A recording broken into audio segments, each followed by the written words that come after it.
एक संस्कारक्षम बालनाट्य आराधरी. लेखक राजेंद्र उगले. दिग्दर्शन केतकी रुचा कुंतक. नेपथ्य कौस्तुभ एकबोटे. संगीत अमित मुळे. रंगभूषा माणिक कानडे. वेशभूषा रुचा गायधनी. निर्मिती स्वरूप बागुल.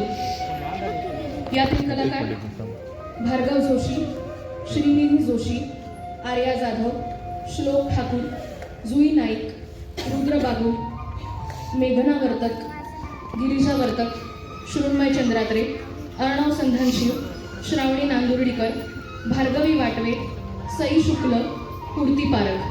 सविनय सादर करीत आहोत आराधरी.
आणि जर वाचनाचं म्हणत असशील तर तुला तर माहितीच आहे की गुड मॉर्निंग सर. हा, गुड मॉर्निंग. बसा खाली.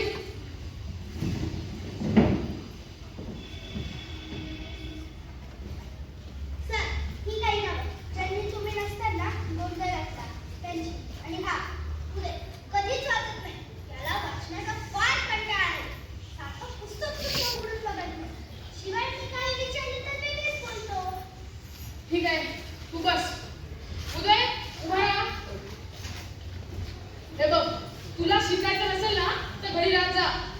तुझ्यामुळे इतर मुलांना बिघडवू नकोस. सध्या तुझ्या तक्रारी फार वाढल्या आहेत. स्टाफरूममध्ये सर्व शिक्षकांची तशीच तक्रार आहे. उद्या येताना तुझ्या पालकांना सोबत घेऊन ये. माझं तरी कोणीच नाहीये सर. सगळे 4-5 दिवस गावाला गेलेत. मी शहरात त्यांच्या घरी राहतोय. ठीक आहे, मग त्या आल्या घेऊन ये त्यांना. आणि हो, आज सगळ्यांनी शिस्त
उभा राहा.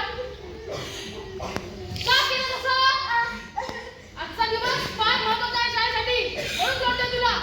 तुझं बेत उद्या पाहतो मी. बस खाली. आणि हो, त्या मोठ्या मॅडम आल्या आहेत.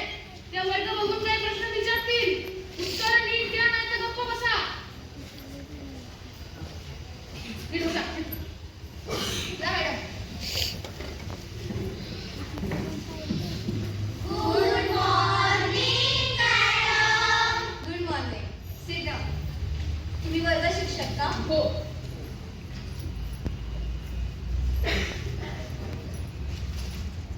काय मुलांना शाळा आवडते का? Yes madam. लॉकडाऊन मध्ये शाळेची आठवण येत होती का? हो मॅडम. काय येत होती आठवण? मी सांगू? हो, सांग. मॅडम ऑनलाईन फार बोर व्हायचं. पण काही करायचंही नाही. मध्येच रेंज जायची. बरं, बस खाली. अजून कोणी? मी. हो, सांग. खिचडीची आठवणच होते मॅडम. काय? तुला शाळा, शिक्षक, अभ्यास याची आठवण येत नव्हती? मॅडम आमचे सर म्हणतात की तू फक्त खिचडी खायचंच कामाचं आहे. काय सर असं बोलतात का मुलांशी? अहो नाही मॅडम, हा मुलगा ना आमच्या वर्गातला एक नंबरचा विनोदी मुलगा आहे. बस बळा खाली. विनोदी नाही सर, मठ्ठ म्हणता तुम्ही मला. काय सर, ही पद्धत आहे का मुलांशी बोलायची? मुलांशी कसं बोलतात हे माहिती नाही का तुम्हाला? अहो नाही मॅडम, हा मुलगा खोटं बोलतोय. काय रे मुलांना? हो मॅडम, खोटं बोलतोय हा. बरं, बस खाली. आता मी काही प्रश्न विचारते तुम्हाला, त्याची उत्तरं द्या. चालेल? हो. विभक्ती म्हणजे काय? काय सोपं आहे. विरुद्ध भक्ती म्हणजे विभक्ती. बरं, सांग. नामे व सर्वनामे यांच्या वाक्यातील क्रियापदांशी व इतर शब्दांशी येणारे संबंध ज्या विकारांनी दाखवले जातात त्या विकारांना विभक्ती असे म्हणतात. बरं, बस खाली. आता शेवटचा प्रश्न. भूमध्य समुद्र म्हणजे काय? हो, सांग. हो मॅडम, तुमच्या बाजूलाच तर आहे भूमध्य समुद्र.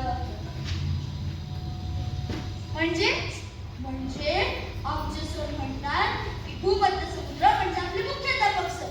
लक्षात ठेवा बरं का? शांत बसा. काय पाटील सर? काय हा प्रकार? आमचे सर म्हणतात की भूमध्य समुद्र म्हणजे टोक घातलेला टकले माणूस मुख्याध्यापक सरांचा. शांत बसा. बरं, बस खाली. सर, जरा नीट लक्ष द्या. लॉकडाऊननी आधीच वाट लावली, तुम्ही अजून लावू नका. येते. अहो मॅडम, काय पाटील सर? अहो मॅडम. चला, शाळा सुटली तुमची, घरी जा. उदय तू थांब.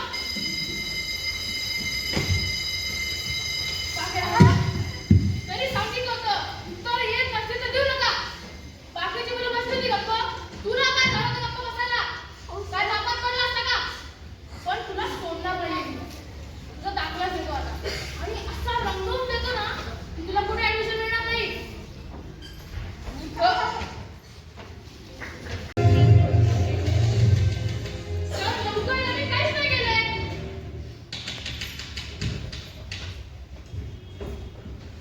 काय पाटील सर? बरीच चेष्टा करतात माझी मुलांसमोर. अहो नाही मग सर. वर्गात घडलं ते काय होतं? अहो सर, हा मुलगाच फार अटक आहे. सारखा नवीन घोडा करत असतो. वाचायला सांगितलं तर वाचत नाही. साधं पुस्तक सुद्धा उघडून बघत नाही. फार वैतागली सर मी याला. मी तर म्हणतो तुम्ही याला दाखलाच द्या. थांबा. उदय, आत ये. सर, मी खोटं बोलत नाही हो. गप्प बसता का? मला टोकल्या म्हणतो काय? मी नाही सर. याच सरांनी शिकवले. गप्प बस सांगितलं ना. उलट बोलतो. वाचता तरी येतं का तुला? हो सर, येतं मला वाचता. पण मला ना कंटाळा येतो वाचायचा.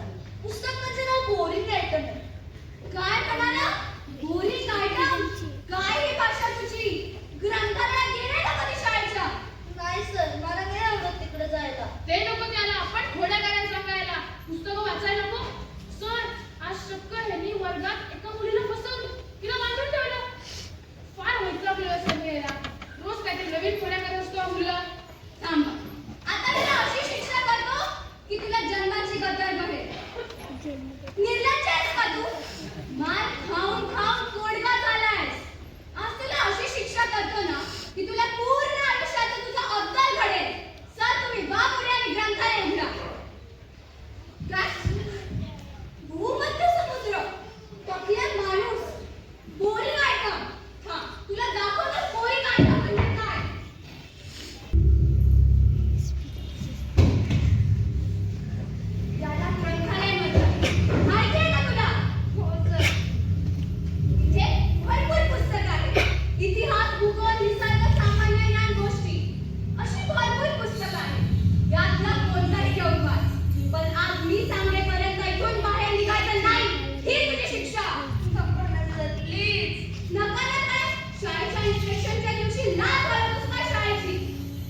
हाच माझा संदेश.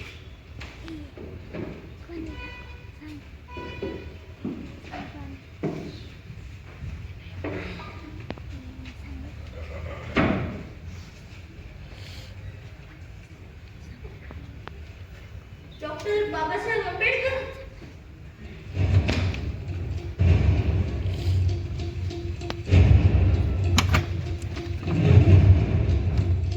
शिका, संघटित व्हा आणि संघर्ष करा.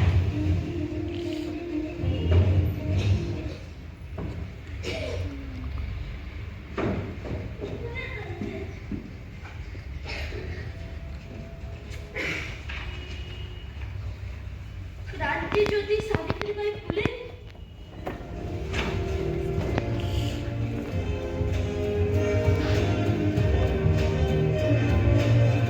ज्योतिबांचे बोल मनात बरसा, जीवाचा आरसा पाहते मी.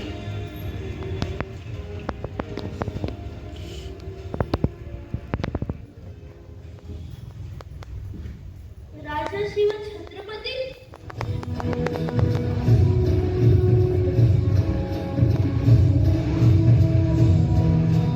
प्रतिपक्षांच्या लेखेव वर्धिष्णुर विश्ववंदिता, शाह सुनो शिवस्यैषा मुद्रा भद्राय राजते.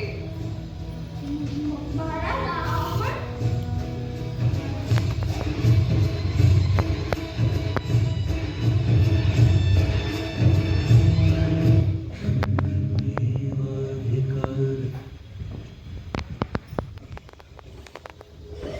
घाबरू नकोस बाळा.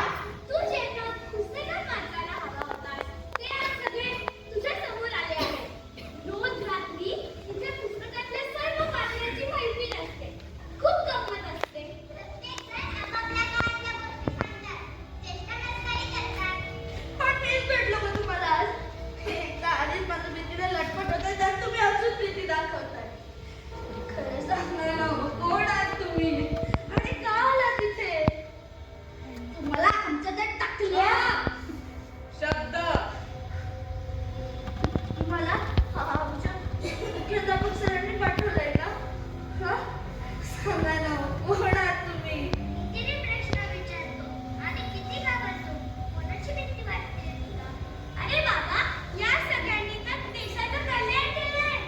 घाबरू नकोस. बघत राहा, ऐकत राहा. मुद्रा महाराज. असू द्या हो. असे किती वेळा मुद्रा करत राहणार आहात? काय झाले महाराज? आज काही घडले का? कोणावर नाराज आहात का? आता आम्ही नाराज झालो तरी फरक पडणार आहे का कोणाला? अहो, स्वराज्य मिळवण्यासाठी अक्षरशः रक्ताचं पाणी केलं. रात्रंदिवस या कामी झटलो. रयतेचं राज्य यावं ही इच्छा धरून मी बर हुकूम कामगिरी फत्ते केली आहे. किती किती संकटांचा सामना केला. पण छे, आज कोणाला त्याचा सोयरा सुतक नाही असं वाटू लागलंय आम्हाला. होय महाराज, आपलं काम आभाळ उंचीच आहे. गेली जवळपास 450 वर्ष आपलं कार्य इतरांना प्रेरणादायी ठरलं आहे. आणि जोवर चंद्र सूर्य आहे तोवर छत्रपती शिवाजी महाराज हे नाव अस्मता दुमदुमत राहील. नाव आहे हो, आणि ते एक वेळ राहीलही. अहो, एक वेळ आमचं नाव नाही राहिलं तरी चालेल आम्हाला. पण आम्ही बांधलेले गडकोट टिकले पाहिजे. हे गडकोट म्हणजे सार्वकालीन प्रेरणास्थळ आपल्या सर्व पिढ्यांसाठी. राखेतून गरुड झेप घेणाऱ्यांच्या पंखात बळ भरण्यासाठी आवश्यक आहे ही शक्तीस्थळं. मुद्रा असावा महाराज. आज साक्षात आपल्या मुखी माझे नाव ऐकून खूप समाधान वाटते. जन्माचं सार्थक झालं असं वाटायला लागलं. तुझं कामच तसं आहे गरुडा. जेव्हा जेव्हा उंच आकाशी झेप घेणारा कुणी निर्माण होईल तेव्हा तेव्हा तुझ्या नावाचा उद्धार होईल. तू सुद्धा प्रेरणास्थानच आहेस अनेक कर्तबगार जीवांसाठी. महाराज, धन्यवाद. महाराज, आज आपल्या प्रत्येकाला इथे कुठल्या ना कुठल्या गोष्टीची खंत वाटते. म्हणूनच जमलो आहोत. आमच्या चर्चेची गत ही वेगळी नाही. सुती कपडे नाही घालत आता कोणी. हो बापूजी, तुम्हीही खूप मोठे काम केले आहे. पण एक सांगू, ज्याला त्याला ब्रँडेड कपडे लागतात, ब्रँडेड. आणि हो, खादी नाही तर जीन्स लागते. याचेच तर दुःख आहे लोकवाणी. आयुष्यभर स्वदेशीचा नारा दिला. त्याचे महत्व पटवून देण्यासाठी ऐपत असूनही केवळ पंचा नेसून उघड्या अंगाने राहिलो. पण स्वातंत्र्यानंतर लोकांच्या जगण्याच्या व्याख्या बदलल्या. हो, खरंय. मुलांचा आता मऊ कपड्यावर वेळ मुलांची ठीक आहे, पण पालकांना समजायला नको. महाराज, आता आपणच काहीतरी आदेश काढा. आदेश? आमचे आदेश कोण मानेल बापू आता? आम्हाला तर वाटू लागले की आम्ही केवळ जयंती पुण्यतिथी पुरता सुरू की काय. इथली राजशाही व्यवस्था बदलली आहे तुमच्या स्वातंत्र्य चळवळीनंतर. आज आणि आमच्या नावाचा करार आहे. आमचा सगळीकडे जय जयकार होतोय, पण आमची शिकवण, आमचे आदेश याकडे मात्र सोयीस्करपणे कानाडोळा केला जातोय. शेतकऱ्याच्या गवताच्या काडीला देखील हात लावू नका असा आदेश दिला होता, आठवत आहे ना? आणि तो आम्ही पाळला नाही, पण आज शेतकरीच नडला जातोय. याचं दुःख आहे आम्हाला. सगळं आठवतंय महाराज. स्वातंत्र्याचा अमृत महोत्सव सुरू असताना स्वराज्य स्थापनेपासूनचा काळाचा पडदा आमच्या डोळ्यासमोर येतो आहे. महाराज, आपले आदेश, कर्तृत्व, कार्य सगळं अगदी ठळक होत जात आहे. हो बापूजी, गतकाळाच्या या खुणा पाहताना अनेक क्रांतिकारी घटना डोळ्यासमोर येतात. शिक्षणाची क्रांती आठवते. त्यासाठी प्रकर्षाने महात्मा ज्योतिबा फुले आणि सावित्रीबाईंचे कार्यही आठवते. आपण सगळेच थोर आहात. मी फार काही केलं असं वाटत नाही मला. पण हो, माझ्या धन्यानं आपण दिलेल्या वाटेवर चालत राहिले आयुष्यभर. होता होईल तो खारीचा वाटा उचलत राहिले मी. असं कसं म्हणता बाई? अहो, आयुष्यभर ज्योतिबाची सावलीवरच राहिला. त्यांनी नेमून दिलेल्या वाटेवर चालणं अवघड होतं त्या काळी, पण आपण आपल्या कार्यातून तसूभरही मागे हटला नाही. जिद्दीने उभे राहिले आणि ज्योतिबांचे कार्य नेटाने पुढे नेलं. दगड, घोटे, शेत झेलायची क्षमता होती आमच्यात. पण आजचा हा शिक्षणाचा बाजार पाहून एक वेळ ते बरं होतं असं वाटायला लागलंय आम्हाला. गोर गरिबांच्या दारी ज्ञानाची गंगा घेऊन जायचंय सावित्र्य आपल्याला असं म्हणत रात्रंदिवस न थकता राबत राहिले त्यांनी. पण आजचं हे शिक्षणाचं स्वरूप पाहून तेही आपल्याला पुरतात. अहो, तुमच्या वेळेस तर आला आमच्या झोपडीतल्या ज्ञानाचा प्रकाश आणि आमचे विषय लक्ष होते. तुमचे मानावरती आवाज कमीच आहे.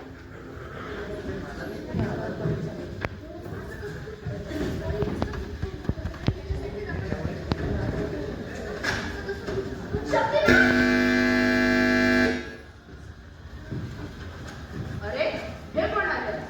यांना कुठे काढलं आठवत नाही? शक्तिमान! अरे, पण आज तू इथे कसा? मी उदय, या शाळेतला विद्यार्थी. पण सगळे म्हणतात की मी फार खोडकर आणि वात्रट आहे. आजही मी वर्गात राडा केला आणि आमच्या मुख्याध्यापक सरांनी मला या खोलीत कोंडून ठेवलं. काय केले? राणा? म्हणजे नेमकं काय केलं आणि काय ही भाषा तुझी? ही आमची आजच्या पिढीची भाषा आहे. राडा म्हणजे गोंधळ, मारामारी, आगाऊपणा असं बरंच काही. बरं बरं, पण तुला इथे ग्रंथालयातच का कोंडले? मी ग्रंथालयात कधीच येत नाही. मला पुस्तकं वाचायचा फार कंटाळा आहे, म्हणून मला इथे कोंडलं. हा शक्तिमान जर आधी आला असता ना, त्याने सोडवलं असतं मला. पण हा आत्ता आला. अरे बाळा, या सर्व थोर मंडळींपुढे मी क्षुल्लक आहे. खरे शक्तिमान तर हे आहे. शिवाजी महाराजांनी तर शत्रूच्या भोवत्यातून शिताफीने आपली सुटका करून घेतली. त्यांचा एक एक पराक्रम जरी आठवला तरी अंगावर काटा येतो. हो, हे सगळं शिकवलं सरांनी आम्हाला शाळेत. महाराजांची आग्र्यावरून सुटका वगैरे. आपली सुटका कोणीच करत नसतात, ती स्वतःची स्वतःच करून घ्यावी लागते. तुझ्या वयात असताना आम्ही अनेक पराक्रम केले आणि तेही स्वतःच्या हिमतीवर. नुसतं शिकवण्यावर अवलंबून राहू नकोस. स्वतःही काहीतरी शिक. त्यासाठी वाचन हवं, अभ्यास हवा, या सगळ्या विषयांचा. आणि हे सगळे विषय तुला या पुस्तकांमध्ये वाचायला मिळतील. हो हो, आता मीही वाचत जाईल इथून पुढे. असं नुसतं म्हणून चालणार नाही, प्रत्यक्षात कृती द्यायला हवं. हो, जसं बोलतोस तसं करूनही दाखव. अग्निपंख.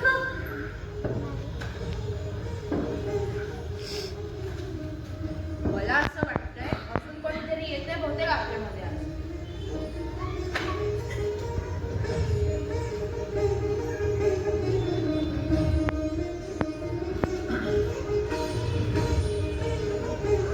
बापरे, Kalam sir! Man needs difficulties because they are necessary to enjoy success. Sir, आज तुम्ही इथे? होय, या सर्वांसोबत मला राहायला मिळते आहे हे माझे भाग्य. कलाम, आपणही थोरच आहात. आपण जर आमच्या काळात असतात तर स्वराज्याचा विस्तार 7 समुद्र पार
स्वप्न बघ. या दिशेने विचार कर आणि मग ती गोष्टी सत्यात उतरव. लक्षात ठेव बाळ, संकोचित ध्येय बाळगू नकोस. महान विचार दृष्टी समोर ठेवून परिश्रम कर. नक्कीच तुम्ही सगळ्यांनी सांगितलं तसंच मी करेन आणि दाखवून देईन सगळ्यांना की मीही काही करू शकते. एक लक्षात ठेव, कोणतीही गोष्ट आज तू येणेच करू नकोस. कोणाला तरी पराभूत करण्यासाठी करू नकोस किंवा स्वतःला इतरांपेक्षा वेगळे दाखवण्यासाठी करू नकोस. हे बघ, इतर लोक आहेत म्हणूनच आपल्या असण्याला अर्थ आहे. एखाद्याचा पराभव करणे सोपं असतं बाळ, पण एखाद्याला नम्रतेने दिसणं अवघड असतं. तुम्ही सगळ्यांनी सांगितलेलं मला माझ्या आजीने सांगितल्यासारखं वाटतं. ती मला असंच समजावून सांगते. आता उद्या मी वर्गात गेलो की सगळ्यात समोर सरांची माफी मागते. मागच्या बाकावर बसून टाळाटाळ करण्यापेक्षा पुढच्या बाकावर बसून नीट लक्ष देऊन ऐकेल आणि ते कृतीतही आहे. बाळा, एक गमत सांगू? काय? देशात सर्वाधिक बुद्धिमत्ता असलेल्या व्यक्ती शक्यतो वर्गातील शेवटच्या बाकावरच सापडतात. त्यामुळे तू कुठे बसतो यावर तुझी गुणवत्ता ठरत नसते. तुझे ध्येय मात्र इतरांपेक्षा वेगळे हवे. गरुडासाठी पावसाळ्यात इतर पक्षी आसऱ्यासाठी घरटी बांधतात, पण गरुड काय करतो माहितीये तुला? काय करतो? तो पावसापासून बचाव करण्यासाठी ढगात गरुड उडतो. असं वेगळं जगता आलं पाहिजे. हेच तर यशाचा खरं गमक आहे. नक्कीच मी नक्कीच लक्षात ठेवेल सर. त्यासाठी तुला अभ्यास करावा लागेल. खूप पुस्तके वाचावी लागतील, कारण वाचत करत वाचाल. नक्की सर, मी वाचन आणि अभ्यासही करेन. बरं झालं आज मुख्याध्यापक सरांनी मला या ग्रंथालयात कोंडून ठेवलं. त्यामुळेच तर मला तुम्ही सगळं भेटलं. शाबास. महाराज, मी आपल्या तलवारीला हात लावू? बेशक लाव, पण हळू.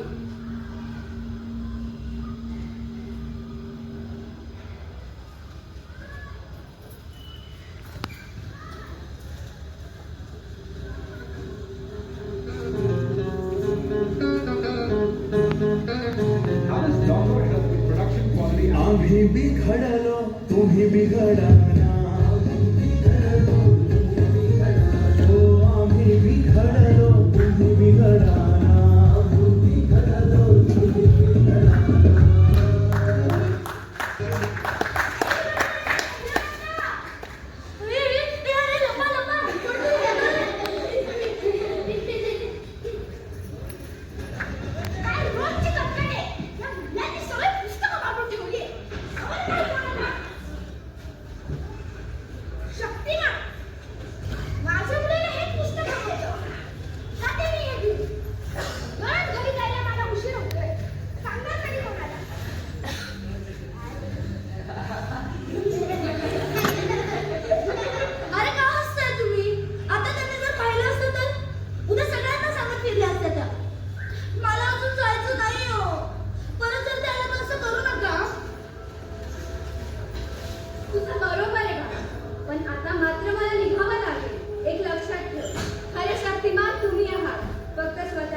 एकदा ससा आणि कासव यांच्यामध्ये शर्यत लागली.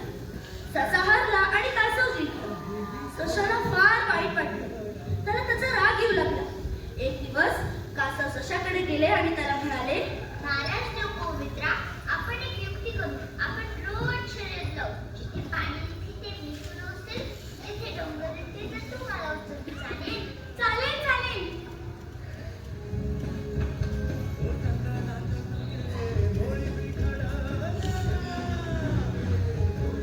डॉक्टर बाबासाहेब आंबेडकर यांनी आपल्या देशाला घटना दिली. आजही आपला देश त्यांनीच दिलेल्या घटनेनुसार चालतो. तुमचे भविष्य तुमच्या हातात आहे. कठोर मेहनत हेच त्यासाठीचे मूलभूत साधन आहे.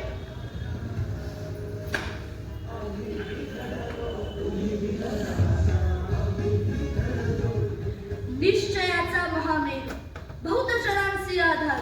निश्चयाचा महामेघ बहुतजनांचे आधार. अखंड स्थितीचा निर्धारू श्रीमंत योग. हे राज्य व्हावे ही श्रींची इच्छा. ज्याच्या हाती किल्ले त्याच्याच हाती स्वराज्य.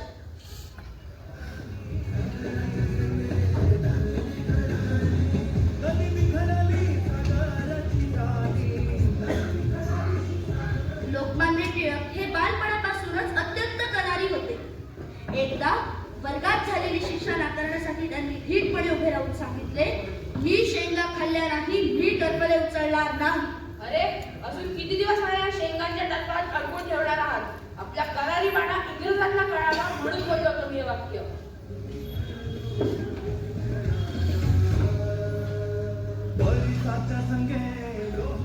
स्वातंत्र्याच्या चळवळीत महात्मा गांधी यांनी अनेक सत्याग्रहाचे प्रयोग केले. लोकांना एकत्रित करून सत्याग्रहासाठी प्रेरित केले. ही पृथ्वी, हवा, भूमी, पाणी ही सर्व आपल्या बापदादांनी वारसा हक्काने दिलेली मालमत्ता नव्हे, तर ती पुढील पिढ्यांसाठीची जोखीम आहे. ती किमान जशीच्या तशी त्यांच्यापर्यंत पोहोचवणे हे आपले कर्तव्य आहे.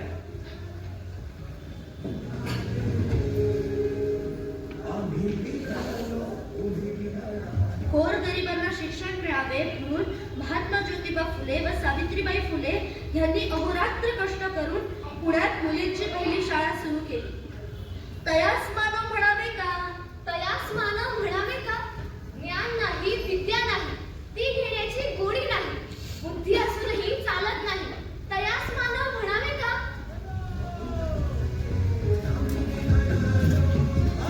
वाच वाच, कंटाळलास का? वाचतो सर, आता तुमचाच नंबर.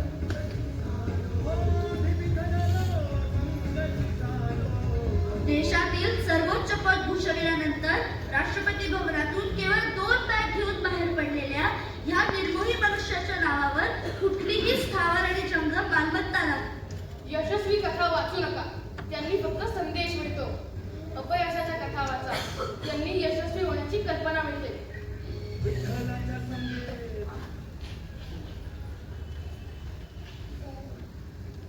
उदय सर,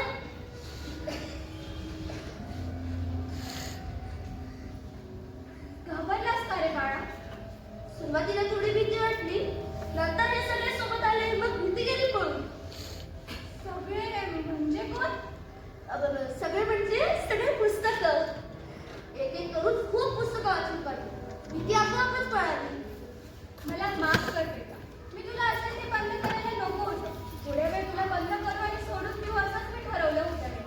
तुला काही झालं असतं तर मी काय केलं असतं? मला माफ कर. हो सर, मी इथे ग्रंथालयातच तर होतो. मला इथे कसं काय होईल? सर, आम्ही मुलांना काय लपाछपी, आराधरी, सूर पारंब्या असे खेळ खेळत असतो. आज मी इथे अशीच आराधरी खेळते. खेळ आणि इथे कोणाबरोबर? अहो सर, एवढे दिवस मी ज्यांच्यापासून लपत होतो तेच आज मला इथे भेटले. ही सगळी पुस्तकं आता माझे मित्र झाले. या पुस्तकातली पात्र माझ्यासोबत लपाछपी खेळत, आराधरी खेळत होती. खूप मजा आली. आता ह्या पुस्तकांना मी माझ्यापासून कधीच लाभ करणार नाही. चल, आता मी तुला माझ्या घरी घेऊन जातो. उद्या सोडलं हो तुला तुझ्या घरी. चालेल. अरे, हा तर राहिलाच. कोण राहिला? कोणी नाही सर, तुम्ही वा पुढे. काय पुस्तकं ठेवायची राहील, मी ते ठेवू देतो. थांब, तुलाही पाठवेल. पण मी एकटा नाही का आता? हे सगळे पुस्तकं वाचतील. मग जा.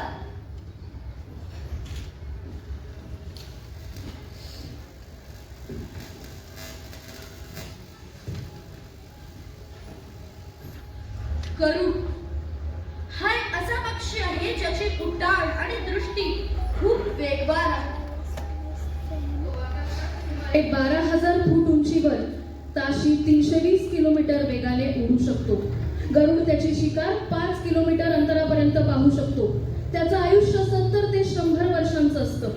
जेव्हा तो उंच पर्वतांवर उडतो, गणितगात्र झालेला थकलेला गरुड त्याचे पंख पंजे चोच घेऊन तो पुढच्या आयुष्यात भरारी घेण्यासाठी सज्ज होतो.